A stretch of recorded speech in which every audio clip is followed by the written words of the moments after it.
Welcome to another episode of the Japan Reach podcast. Embark on an exciting journey through the heart of Japan, its vibrant culture, fascinating traditions, and the stories that make it truly extraordinary. Our team has traveled far and wide across Japan, immersing ourselves in its rich culture and connecting with its incredible people. Now we're bringing those unforgettable experiences straight to you. From hidden gems to captivating guest stories, each episode dives into what makes Japan unique and inspiring.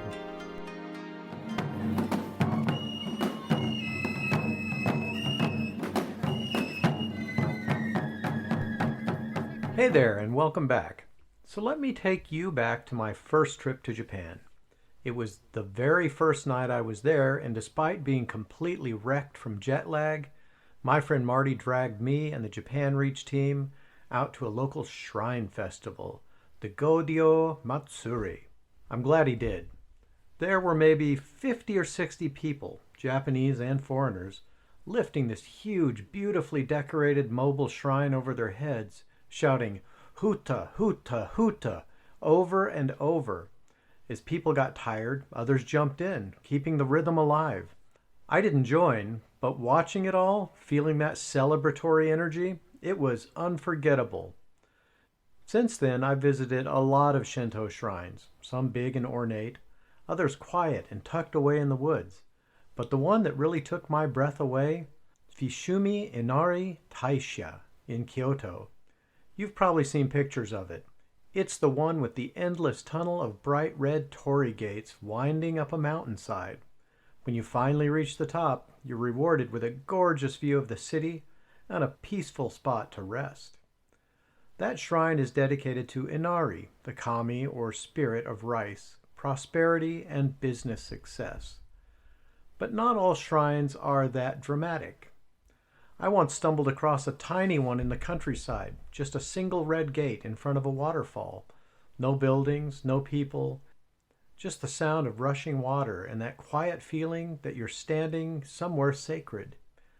So that brings up the question, what is Shinto really?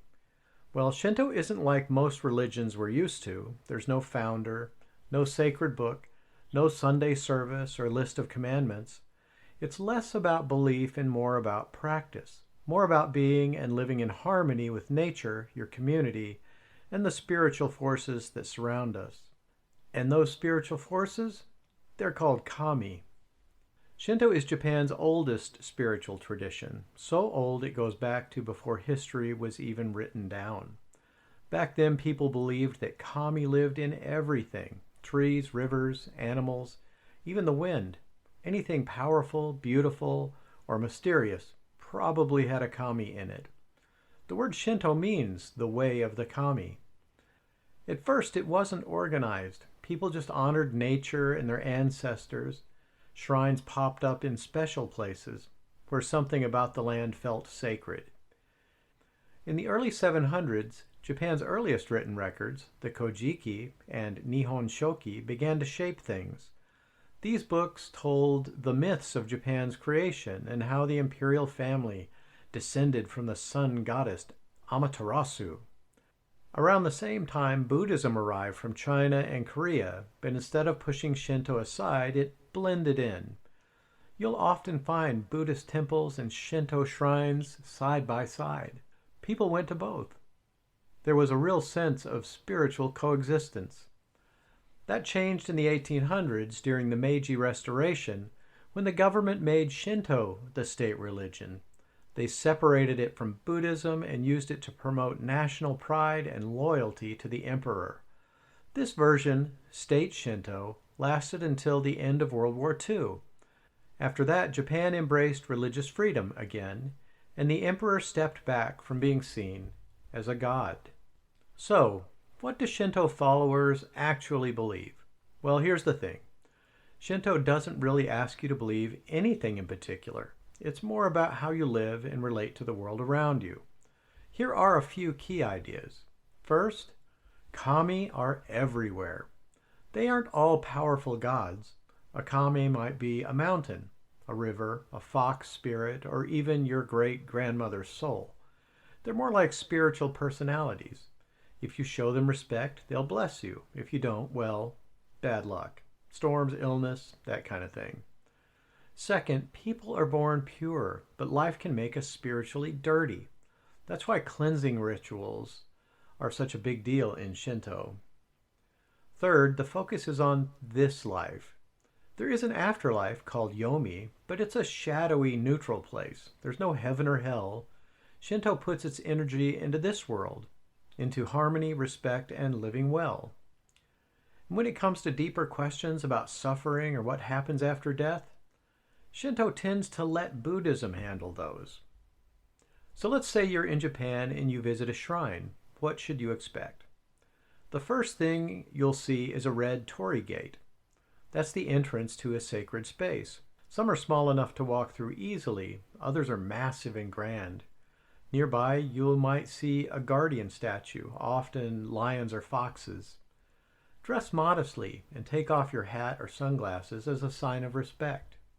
When you enter, it's customary to bow, then walk towards the shrine. Somewhere near the entrance, there's usually a purification fountain. Before approaching the kame, you wash your hands and mouth to cleanse yourself spiritually. At the main hall, here's the typical ritual. Toss in a coin into the offering box. It doesn't really matter how much. It's the thought that counts. Ring the bell to get the kame's attention. Bow twice. Clap your hands twice. Make a silent wish or prayer, and then bow once more. Then you're done. Now you can hang around, take photos respectfully, or just enjoy the atmosphere. Shinto is full of celebrations called matsuri. These are colorful, joyful events that honor the kami and bring communities together.